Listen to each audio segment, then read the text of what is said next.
شیخ سعدی در بوستان یک قصه داره، میگه در یک شهر گذرم افتاد، یک انسان فرزند نمیافته، نزد حضرت اومده، تا حضرت دعا کده خداوند فرزند دارم کنه.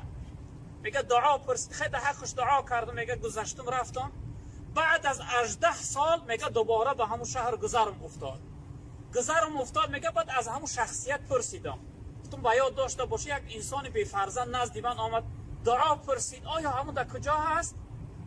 میگه مردم گفتن که حضرت اون شخصیت درون زندان است، در ترمه هست. میگه گفتم سبحان الله، به چی خاطر، به چه سبب ترمش کردن؟ و میگه گفتن که این شخصیت خداوند یک بچهش داد، بچه را چی قدر ارکه و نازک کلان کرد، یعنی گلی چیز براش میداد، هر چیزی فرزند میخواست براش میداد، چی قدر با ارکگی و نازکی کلانش کرد. فرزندش میگه یک کس زد کشت گریخت رفت، در جای فرزند